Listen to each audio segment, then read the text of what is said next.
오늘 우리가 읽은 본문의 말씀은 우리 예수 믿는 사람들의 목표가 무엇이고 또 그 목표를 이루기 위해서 어떤 일들을 우리가 해야 하는가 하는 것을 아주 선명하게 알려주고 있는 말씀입니다.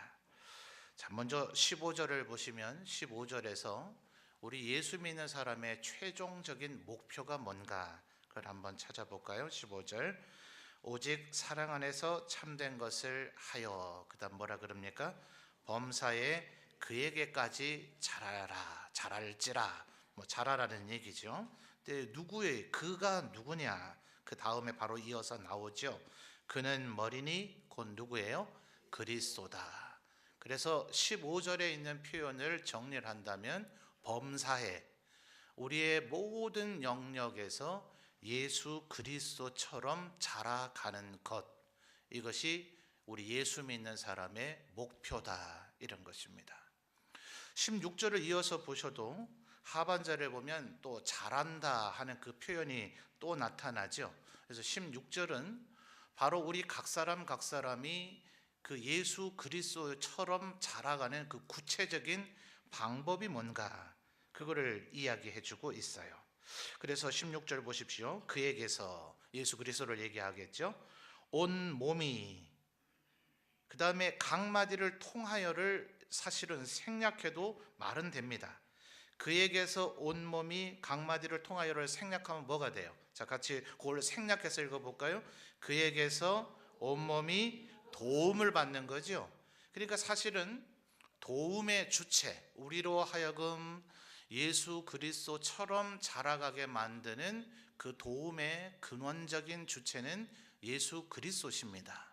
그런데 문제는 그 중간에 제가 지금 생략해 보자 했던 표현이 뭡니까? 각 마디를 통하여.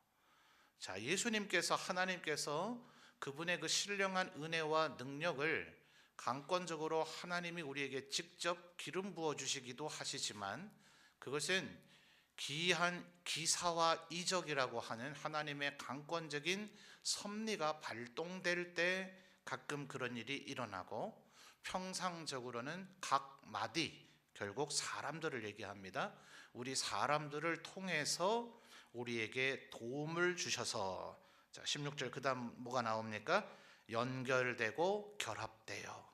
그래서 이 16절에 도움의 동그라미 하시면 좋을 것 같아요. 도움 동그라미, 연결도 동그라미, 그 다음에 결합 동그라미, 그 다음에 각 지체의 분량대로 또 뭐 합니까? 역사.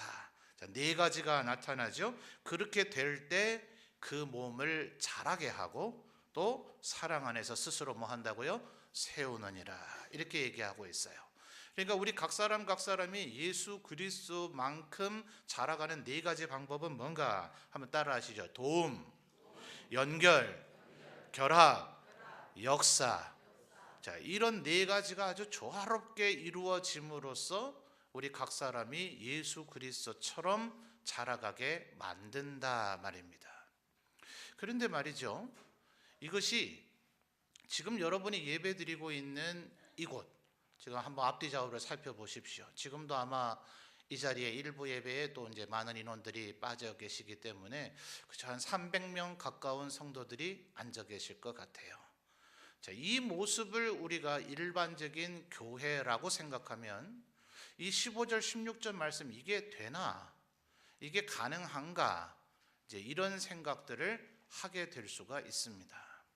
우리에겐 지금 이 예배당의 모습이 너무나 익숙하죠. 이런 교회가요. 그런데 원래 초대교회, 특별히 신약 성경에 기록될 때의 모든 교회들은 바로 이런 형태는 아닙니다. 아마 교회 역사적으로 볼 때 이 부분에 대한 연구의 결과들을 보면 4세기 초반, 아마 313년입니까? 콘스탄틴 대제가 이제는 더 이상 로마 제국이 기독교를 박해하지 않고 기독교를 그냥 믿어도 좋다 하는 기독교 공인이 이루어지게 되죠. 그래서 313년 이후로는 이제 더 이상 예수 믿는다는 것 때문에 핍박을 당하지를 않습니다. 근데 그 4세기 후반이 되면 데오도시우스라고 하는 황제에 의해서 이제는 아예 기독교가 국교가 되어져 버립니다. 이제는 오히려 핍박받는 자리에서 한 세기, 4세기, 한 세기 안에 완전히 역전되어져서 로마의 종교는 뭐예요? 기독교. 이렇게 아예 되어져 버립니다. 자, 그때부터 이제 문제가 생기기 시작을 해요. 그 이전의 교회들은 전부 다 어떤 교회였는가? 기껏해야 자기 집 아니면 카타콤입니다. 묘지에서 그 지하, 얼마나 그 지하 묘지가 갱도가 이렇게 연결이 되어졌는지 현대인들이 봐도 아주 신기하다 싶을 정도잖아요. 그렇지 않으면 빌립보 교회 같은 경우는 자주색 옷감을 팔아서 이제 아마 좀 부자였던 것 같아요. 루디아라고 하는 집, 이 여인의 집이 조금은 넓었길래 그 집에서 모였다든지, 아니면 브리스길라 아굴라 같은 사람의 집에서 모였다든지, 오네시모의 집에서 모였다든지, 성경 신약에 있는 서신서들 여러 곳을 보면 실제의 초대 교회는 각 가정에서 모인 것이 교회였다라는 것을 우리에게 알려주고 있습니다. 그러니까 로마의 국교가 되고 난 이후에는 이제 누가 예배를 드리려고 할까요? 좋은 면도 있고 오히려 그것이 기독교에게 부정적인 영향을 미친 면도 있지만 황제가 이제 예배를 드리려고 한단 말이죠. 그럼 황제의 가족들만 해도 황후나 자녀들 많을 거 아니에요? 또 황제가 예배를 드리겠다 하니 거기에 경호대장부터 시작해서 신하들이 또 함께 예배 드리려고 할 거 아닙니까?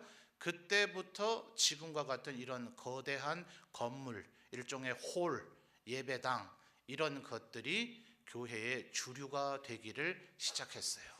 장점이 있습니다. 좋은 점도 분명히 있기는 있어요. 성전의 모습, 성막과 그 회막의 시대를 교체하는 그런 예배당 건물의 시대가 열리기도 했지만, 또 한편으로는 이 아쉬운 부분들이 생기는 겁니다.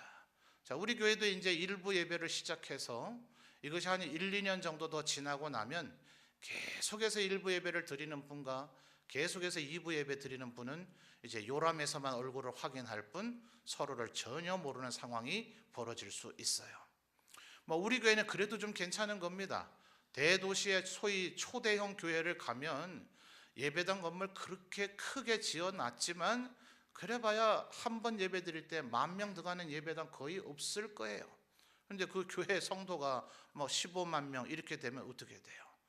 이거는 도저히 한 교회 성도이긴 한데 한 번도 본 적이 없는 거죠.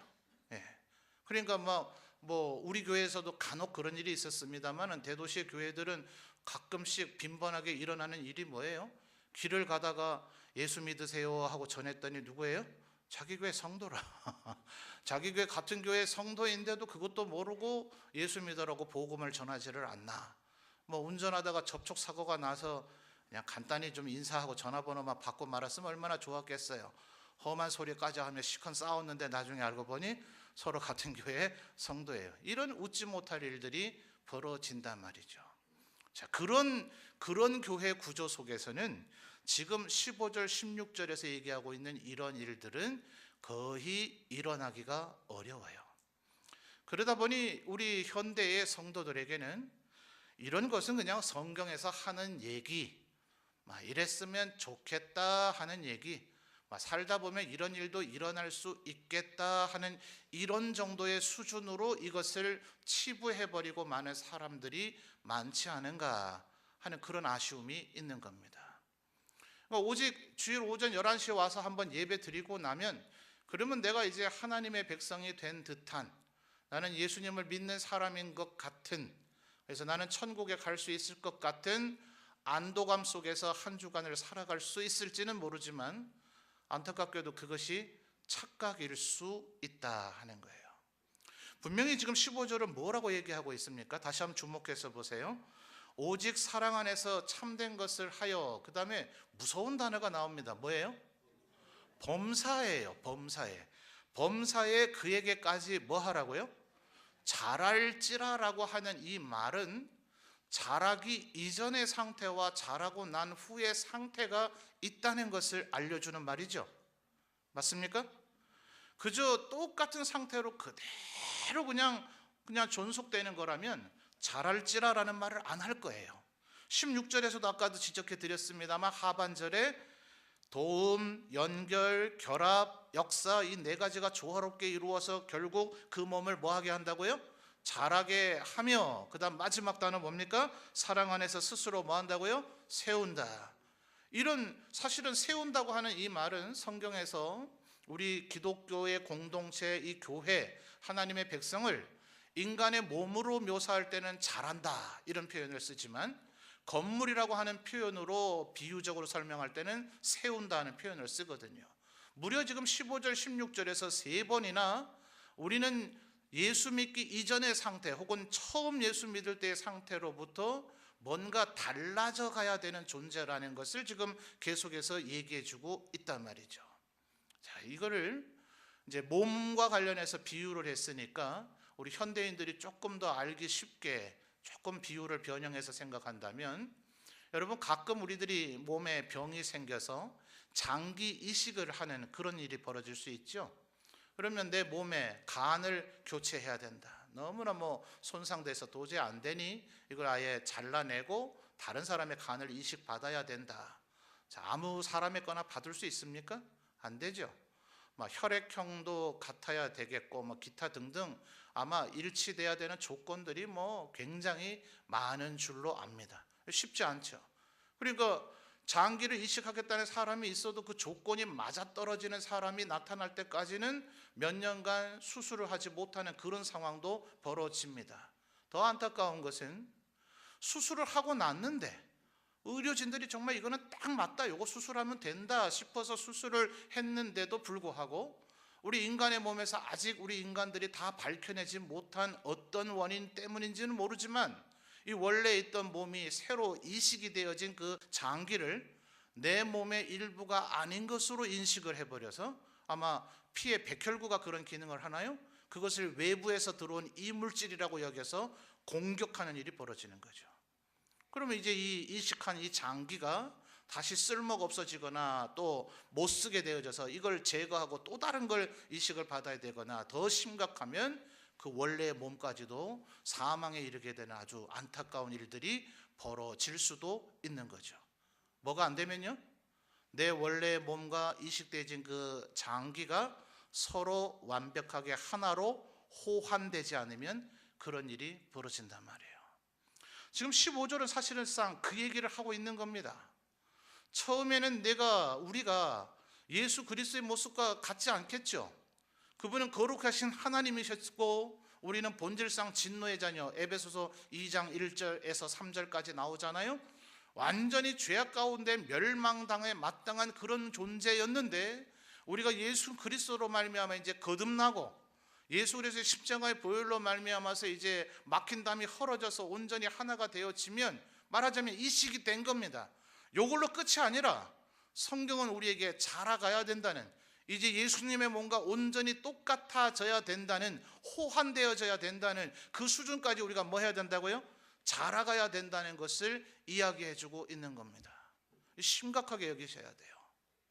만약 이것이 안 되면 방금 전에 예를 들어드린 것처럼 장기 이식이 실패되어져서 그 장기를 또다시 제거해야 되는 것처럼 인간의 몸에서야 사람 원래 이 몸 자체가 죽어버리는 안타까운 일도 벌어지겠지만 이 영적인 영역에서야 머리, 원래의 몸의 주체가 누굽니까? 그리스도시니 그분은 손상을 입으시거나 죽거나 하실 일이 없어요. 결국 이 일에 실패가 되어지면 일종의 장기와 같은 내가 예수님의 몸에 이제 결합이 되어지면 예수님의 그 수준까지 내가 자라가지 않으면 내가 다시 그 몸에서 제거되어져 버리는 일이 벌어질 수도 있는 심각한 얘기를 사실은 성경이 하고 있다는 거예요. 그러니까 여러분 성경 여러 곳에서 하나님께서 뭐라 그러십니까? 내가 거룩하니 너희도 뭐 하라고요? 거룩하라. 뭐예요? 명령입니다. 명령. 거룩하든지 말든지 너의 선택에 맡길게 이렇게 얘기하지 않으셨어요. 거룩하면 좋겠지만 안 돼도 할 수 없고 라고 얘기하지 않으셨어요. 내가 거룩하니 너희도 따라합시다. 거룩하라. 거룩하라. 하나님의 명령인 줄 믿습니다. 그러니까 여러분 오늘 제가 이 설교를 해드리는 것은 제 입으로 제를 이렇게 말하니까 좀 민망하긴 합니다만 여러분 저에게 고마워하셔야 돼요. 아주 좀 심각하고 진지한 비결을 지금 알려드리는 거잖아요. 그동안 그저 점천제일교회에 내 이름을 올려놓고 어떤 분들은 그러면 되는 줄 알아요. 교회 교족부에다가 이름을 올려서 내 이름을 거기에 올려주시오. 올려만 주면 그걸로 내가 천국 가는 보증수표인 줄 아시는 분들이 간혹 있더라고요. 세례를 받았으면, 아니요, 성경 어디에도 그런 얘기 없어요. 교회 등록카드를 꼭 제출하라, 주일 오전 예배만 참석하면 된다, 세례만 받으면 된다라고 얘기한 것은 그 성경 어디에도 없고 하나님의 모습을 닮아가라라고 얘기하고 있다는 거예요. 이걸 놓쳐버리면 우리들이 예수 믿는다 하는 것은 비록 예배 드리고 나면 우리의 마음이 때로는 평안하고 정말 은혜 받은 것 같고 천국에 왔다가 간 것 같은 그런 느낌을 가지고 예배당을 빠져나갈 수 있을지는 모르지만, 예수 그리스도예요. 특별히 어디요? 범사에 그에게까지 자라가는 이 일을 실패해버리면 우리는 평생 예수 믿은 사람인 것 같은 착각 속에 살아가는 일이 벌어질 수도 있다는 거예요. 우리 점천제일교회 모든 성도들은 오직 천국을 향해 걸어가는 이 길을 잘 알고 제대로 걸어갈 수 있는 우리 성도들 되시기를 주님의 이름으로 축원합니다. 그러니 뭐 해야 되겠어요? 자라가야 돼요. 예수 그리스도에게 될 때까지, 범사의 그분의 모습에 도달할 때까지 자라가는 우리 성도들 되어야 될 줄 믿습니다. 우리 좌우에 있는 분에게 축복하듯이 격려하면서 권면합시다. 예수 그리스도의 모습까지 자라갑시다. 아멘. 꼭 이 일을 행하시는 여러분 되시기를 주님의 이름으로 축원합니다. 그런데 여러분, 아까 원래 교회 모습은 어떻다고요? 이와 같은 이런 수백 명이 모이는 이 가운데서는 이런 일들이 잘 일어날 수가 없어요. 그래서 여러분, 예수님이 오셔서 활동하던 신약 성경 당시에도 보면 회당이라는 게 있었죠. 회당. 유대인들이 회당을 조직하는 그 근거가 뭐였느냐 하면, 전 세계 어디라도 20세 이상의 유대인 남성이 10명이 되면 그 10명 가운데 한 명을 회당장으로 뽑고 회당을 만들고 그곳에서 모여서 예배하기 시작합니다. 이것이 오늘날 이 신약 성경의 기록이 끝난 소위 교회 역사라고 불려지는 이 시기의 교회의 원형적인 모습이다. 신학자들 이런 얘기를 해요. 그래서 여러분, 우리 대한예수교 장로의 우리 합동 측이죠. 우리 교단의 그 헌법책을 보시면, 여러분 우리 중직자분들이나 성경통신대학 또 웨스트민스터 신앙 고백을 저하고 공부하시는 분들은 제가 일부러 그래서 그런 것만 따로 발췌되어 있는 책자가 있지만 이런 것도 좀 아셔야 되기 때문에 일부러 헌법책을 사게 했어요. 그 헌법책에 보면 오늘날의 이 현대교회 안에서 가장 초대교회적인 모습이 닮아 있는 것은 결국 구역입니다. 구역. 10가정 내외로 구역을 편성하여서 그 구역 안에서 하나님의 나라를 이루고 경험해가는 것을 이루게 하는 거예요. 그래서 여러분, 지난 주일 우리 어제 그제 3월 2일 날입니까? 아마 각 구역별로 첫 번째 2018년 올해의 구역 예배를 드리기 시작하셨을 거예요. 여러분, 그것은 절대로 선택이 아닙니다. 그건 필수입니다. 필수. 여러 가지 이유들로 인해서 구역 예배에 동참을 못 하시는 분들도 계시겠고 또 지금까지 안 해오셨던 분들도 계시겠지만, 내가 예수님을 닮아가는 모습은 여러분 지금 이 자리에서는 그냥 별 얘기할 것 없이 그냥 찬송 같이 부르고 대표 기도하는 기도의 그것을 잘 듣고 또 성경 읽는 것도 잘 듣고 그냥 설교 잘 들으면 되잖아요. 여기에서는 우리가 그렇게 변화가 일어나지 않습니다. 결국 예수 그리스도를 닮아가는 것, 그렇게 되기 위해서 자라가기 위해서는 많은 작용들이 지금 필요하다는 걸 얘기하죠. 16절이 그 얘기를 하잖아요. 아까 제가 여러분에게 따라하도록 만든 그에게서 온몸이 누구를 통해서요? 각마디를 통해서 뭘 받아요? 도움을 받아야 돼요. 도움을 받는 일이 일어나야 되고 연결이 돼야 됩니다. 연결이 되는 것은 상호 간에 서로가 붙어야 되죠. 붙어야. 결합되는 거 붙어야 됩니다. 이런 일들이 일어날 때 역사가 일어나서 그 몸이 자라나게 된단 말이죠. 절대로 우리 각 사람이 혼자 떨어져 있어서 나 혼자 있어서 성장이 되질 않습니다. 그것은 말하자면 아까 우리 말씀드린 것처럼 이 몸에 예를 들어서 그냥 반창고나 데일밴드 같은 거 붙여놓은 안들, 여기에다 뭐 경우에 따라서는 뭐 하루 종일 붙여놓거나 뭐 3일, 5일, 일주일 붙여놓을 수도 있겠죠. 근데 그것은 결국 몸이 됩니까? 안 되죠. 언젠가는 떼내고 떨어져 버려야 되는 것들입니다. 온전히 하나가 되는 것은 도움과 연결과 결합과 역사가 계속해서 이루어질 때, 그것이 우리를 예수 그리스도를 닮아 가도록, 자라나도록 만들어준다 하는 것입니다. 특별히 어떤 일들이 있어져야 되는가? 여러분, 이 하나님의 이 교회를 몸으로 많이 비유를 하는데, 15절 아까 예수님은 어디에 해당된다 그랬죠? 머리죠, 머리. 그러니까 사람의 몸을 한번 생각을 해보세요. 자, 저 앞에 한번 보실까요? 제 몸에 보면은 팔도 2개 있고 다리도 2개 있고, 이 몸 속에는 뭐 소위 오장육부라고 하는 것들이 있겠죠. 이게 만약 말입니다, 이 머리 밑에 문어나 낙지처럼, 여기에 그 문어 낙지가 발이 뭐 8개 10개 그렇지 않아요? 거기에 팔 2개, 다리 2개, 요거까지는 그나마 괜찮죠. 모양새가 조금 우스꽝스럽긴 하지만 그것도 뭐 그렇게 험하지는 않을 거예요. 근데 이 안에 있는 오장육부들이 거기에 주렁주렁 매달려 있다고 생각해 보세요. 됩니까? 안 됩니까? 그건 아주 흉악한 괴물일 거예요. 자, 다시 한번 16절 상반절을 보세요. 이 머리인 그리스도로부터 그에게서 온몸이, 그 다음 뭐가 나타나요? 각 마디를 뭐예요? 통하여. 그래서 우리 성도들 가운데서 이 마디의 역할을 하는 이들이 있어야 되는 것입니다. 여러분, 우리 온몸이 밤이 되면 피곤하니까 쉬어야 되죠. 근데 우리가 아무리 쉬고자 하더라도 내 몸에서 절대로 쉬지 않는 부위도 있어요. 어디입니까? 심장이 그러하죠. 심장은 24시간 절대로 쉬지 않습니다. 계속해서 그는 움직여야만 우리의 몸이 죽지 않고 계속 생명을 유지할 수 있습니다. 그런 것들이 마디겠죠. 우리 성도들 가운데 심장 같은 그런 분들이 있으면 좋겠어요. 끊임없는 열정을 가지고 우리 모든 성도들이 계속해서 혈액의 공급을 받고 생명력을 갖도록 하기 위해서 섬기는 그런 이들. 그래서 각 마디를 통하여 뭘 받는다고 얘기합니까? 도움을 받는다고 얘기하고 있죠. 여러분, 이 앞에 이 종이 있는데요, 꽤 제법 무게가 나갈 거예요. 그렇죠?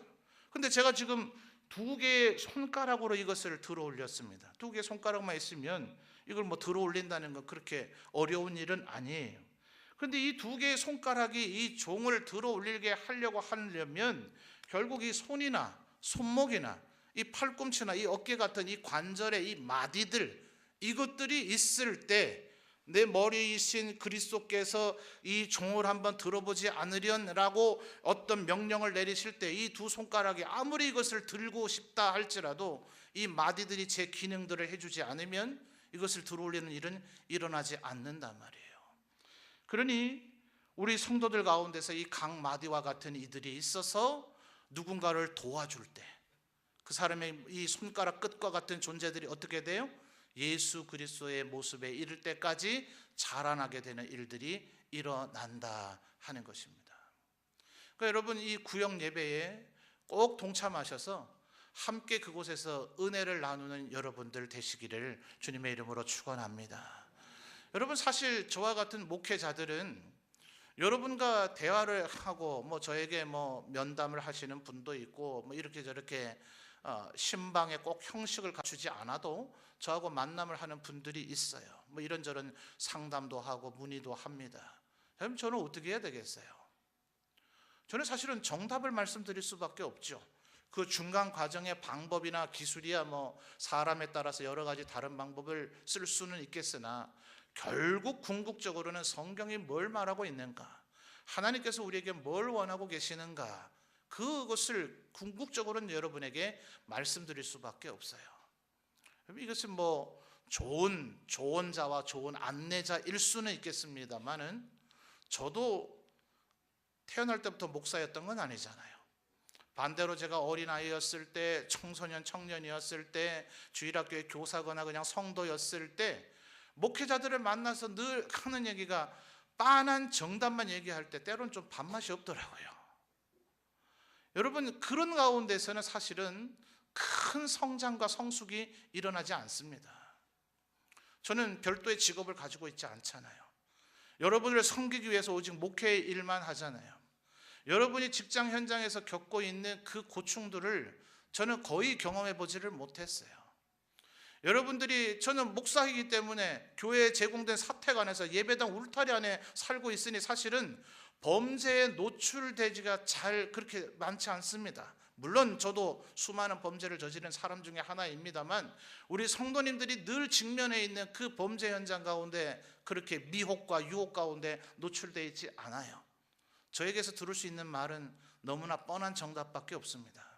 그러나 여러분이들 구역대로 모여서 거기에서 우리 장로님, 집사님, 권사님, 아니면 오히려 새 신자에게서 정말 예수 믿으면서 우리가 겪는 갈등이 뭐고, 내가 하나님 앞에서 어떻게 고민하며 결단을 했는지, 또 그때 하나님께서 우리에게 어떻게 도와주셨는지, 바로 그런 간증과 나눔 속에서 나의 신앙의 성장과 성숙이 일어난다 하는 거예요.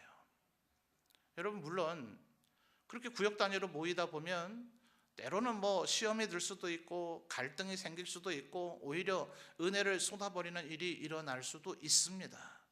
그것은 원래 기능이 아니에요. 하나님께서 우리가 성장하도록 바라시는 것들은 아주 온한 온실 가운데서 자라나는 것, 그거 어디다 써먹겠어요? 영원토록 온실 안에서 살 수 있습니까? 온실 안에서만 계속해서 있었던 존재는 오히려 험악한 이 들판에 이식이 되어져 버리면 쉽게 적응하지 못하고 죽어버릴 수 있습니다. 오히려 험악한 상황 가운데서 온갖 시련과 풍파를 견뎌내고 성장해버린 그 식물들은 강인하고 아주 강력한 생명력을 갖게 되는 거죠.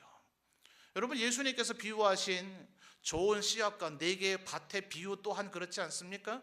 길가밭에 떨어지지 않아서, 말씀을 빼앗기지 않아서 싹을 나야 되지만 30배, 60배, 100배의 결실로 바로 점프하였으면 좋겠습니다만은 반드시 그 중간 과정에 돌을 걸러내야 되는 일들이, 가시덤불을 뚫고 그걸 제거해야 되는 일들이 우리에게 일어난단 말이죠. 애초부터 좋은 땅에 떨어져 가지고 거기서 싹을 내고 마음껏 줄기가 올라가고 마음껏 이파리를 피워서 거기서 꽃을 피고 열매를 맺는 것이 신앙생활일 거라는 환상에서 제발 깨어나세요. 여러분, 약간의 시련과 시험과 고통은 우리들이 예수 그리스도를 믿는데 반드시 필수적인 것입니다. 그것이 우리에게 오히려 면류관이 될 것이고 상급이 될 것입니다. 그러니까 여러분, 오히려 작은 시험과 시련, 그런 것이 두려워서 동참하지 않는다면 여러분의 성장은 요원합니다. 일어나지 않습니다. 이곳에서 예배를 잘 드리는 것만으로는 여러분 성장이 잘 될 것 같지만 아니요, 그렇지 않습니다. 그래서 오늘날과 같이 대도시의 초대형 교회가 출현한 이 시대가 되어져 버리니 현대적인 신학자들은 무엇을 제시합니까? 아마 다른 교회에서 그런 시스템을 채택하고 있는 걸 보신 분들도 있을 거예요. 대표적인 것이 풍성한 교회에서 NCD라고 하는 그런 국제적인 교회 그 선교단체에서의 그 개념을 도입을 해서 2날개로 날아오르는 교회, 이렇게 얘기하죠. 그래서 한쪽은 뭐예요? 지금과 같이 이렇게 예배드리는 대그룹, 전체 모이는 이곳이 이 예배가 은혜가 돼야 되겠지만 작은 그룹으로 모이는 소그룹이 그것에서 은혜가 되고 성장과 성숙이 일어날 때 균형 잡힌 예수 그리스도의 사람으로 성장할 수 있다라고 얘기합니다만, 그것은 이런 초대형 교회가 출현한 현대적인 교회의 현실 속에서의 신학입니다. 누군가 저에게 만약 이 2개 중에 하나만을 선택해야 되는 교회의 그 긴박한 상황이 벌어진다면, 여러분 아마 중국의 현실이 지금 그런 것 같아요. 중국 공산당 아직도 공산주의 채택하고 있지 않아요? 그 공산당 정부가 그동안 3자 교회를 통해서 기독교를 허용하는 듯한 그런 인상을 국제교회 사회에 심어주고자 했죠. 그런데 이 3자 교회로 사실은 어영교회고 껍데기 교회이지만 그 안에도 생명력이 있는지, 얼마나 교회가 성장을 하는지 공산주의자들이 이제는 위협을 느끼는 것 같아요. 그러니까 지금 중국 안에서 곳곳에서 그 예배당을 말도 안 되는 이유를 들어가지고 예배당을 파괴하고 헐어버리는 일들이 지금 계속해서 일어나고 있습니다. 만약 전 세계에 있는 모든 교회들이 그런 상황이 벌어져서 이와 같은 큰 규모의 예배당이 허물어지고 이렇게 함께 모여서 예배드리지 못하는 세상이 또다시 벌어진다 하더라도 저는 아무런 염려를 가질 필요가 없다고 생각해요. 10명, 5명 단위의 여러분들 가운데서 그 각 마디, 누군가에게 도움을 줄 수 있는 그 각 마디들이 여러분이 있다면, 우리들 가운데 누군가에게 섬김을 주고 도움을 줄 수 있어서 그 사람을 예수 그리스도의 장성한 분량에 이르기까지 자라가게 할 수 있는 리더들이 있다면, 그래서 그런 구역과 같은 그런 소그룹의 조직들이 존속되어질 수 있다면, 그것은 예수 믿는 사람이 있으면 됩니다.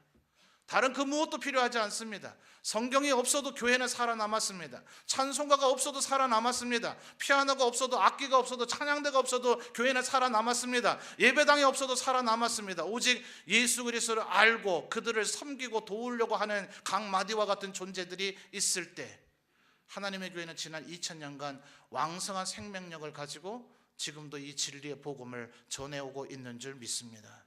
그러니 여러분, 저는 오히려 여러분이 이 주일 오전에 드리는 이 예배보다 구역 예배를 더 사모했으면 좋겠어요.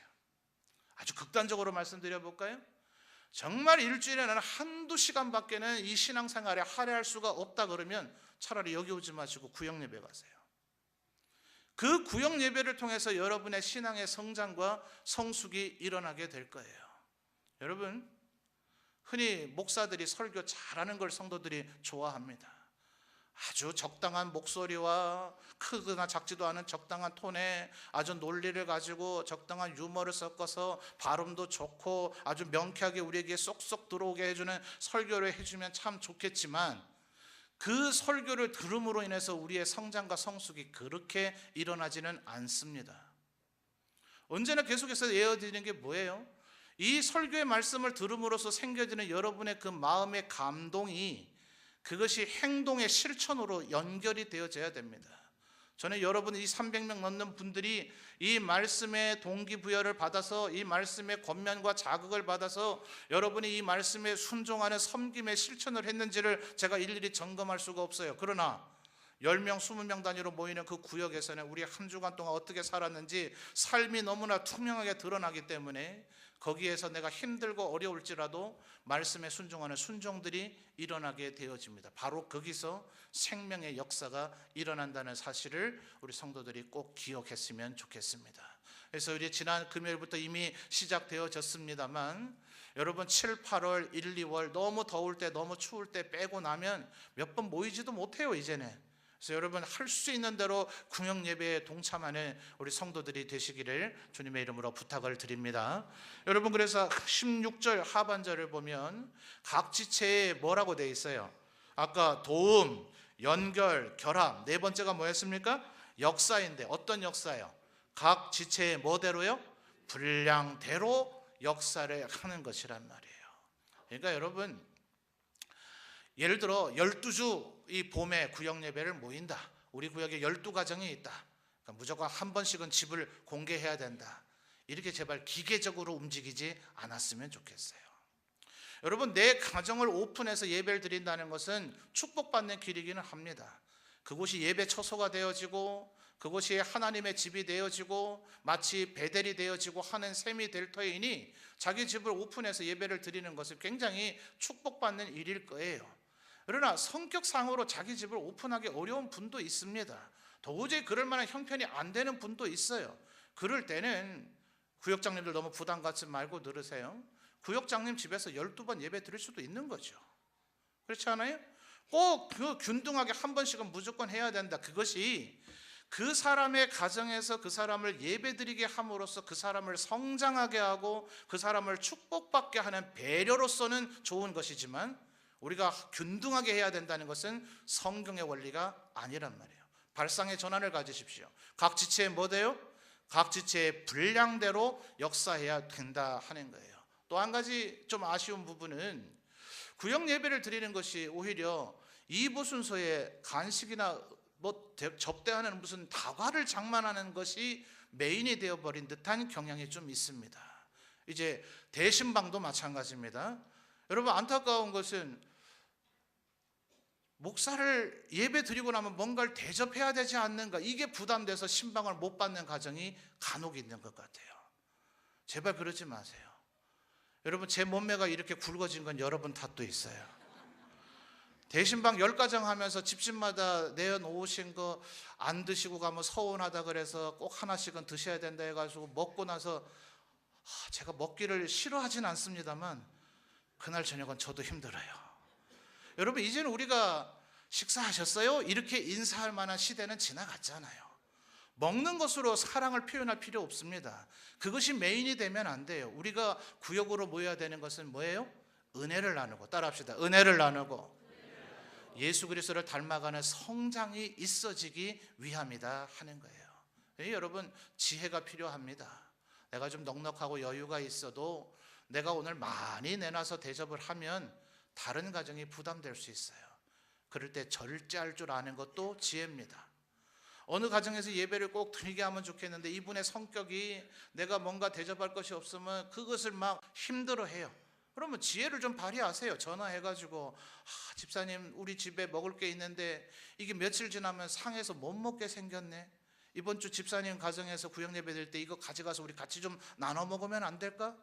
뭐 이미 이렇게들 하고 계시겠지만, 여러분, 구역에서 모여서 거기서 함께 울고 웃을 때 우리가 예수 그리스도를 닮아가는 성장이 거기에서 일어나게 되어질 줄 믿습니다. 우리 점천 제일교회에 속해서 예배드리는 우리 모든 성도들 꼭 천국 가게 되시기를 주님의 이름으로 축원합니다. 예수 그리스도와 닮아가야 됩니다. 예수 그리스도와 결합되어져야 됩니다. 그것을 그냥 우리끼리 알아서 혼자 하는 것이 아니라, 마지막으로 따라합시다. 도움, 연결, 결합, 역사, 이런 네 가지 작용을 구역에서 왕성하게 일어남으로 말미암아 우리 점천제일교회 모든 성도들 예수 그리스도의 장성한 분량에 이르기까지 성장되어지고 성숙되어지는 능력의 역사가 각 구역에서 일어나게 되시기를 주님의 이름으로 축원합니다.